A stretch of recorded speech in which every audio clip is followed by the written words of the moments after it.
Hi mga TJ, so nandito ako sa kusina namin kasi yung nagpaluto ako sa kasama ko para ulamin namin mamaya. Ano yung tawag nito? Panihapon. Ano yung panihapon sa ano? Ayaw, di ba? Ang tawag yung panihapon. Nakalimutan ko ng Tagalog yun. Basta pagkain namin sa gabi. Kaya nagpaluto ako ng ano. Ano yung tawag nun? Adobong minantikaan. Diba? Sabi niya sa akin, TJ, luto tayo ng ano, adobong mantikaan. Kaya ngayon, pinilan ko siya ng ano. Ayun luto niya mga ka-TJ. Hindi pa luto. Mamaya mga ka-TJ, ipapakita ko sa inyo kung ano ang resulta ng adobong mantikaan. Kasi parang kasim-sim lang ng ano yan eh, ng parang adobong manok. Ito yan si Paring Clark.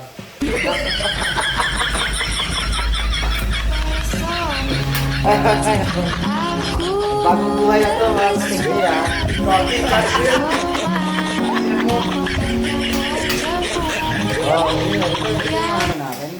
Kaya ngayon, wala kami makakapasok, ibiyok kami. So, yung gawain namin dito, wala kaming gala, wala nga po may nagala ngayon. Luto-luto lang, tapos yung si Paring Clark nanonood, yung Netflix yata yan. So ngayon mga TJ, magluluto din ako ng ano, parang ano tawag ito, dry squid. Try natin ito mga TJ. Tapos, may mga TJ, maluluto dito yung pinaluto ko mga TJ, ipapakita ko sa inyo. At titikman natin mga TJ. Hi mga TJ, so nandito na mga TJ.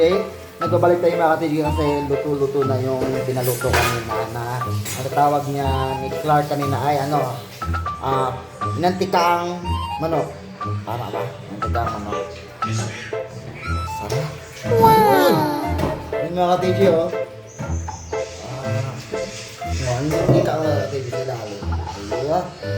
Sarap to mga TJ tapos sabay kamay no? Kaya Paring Clark!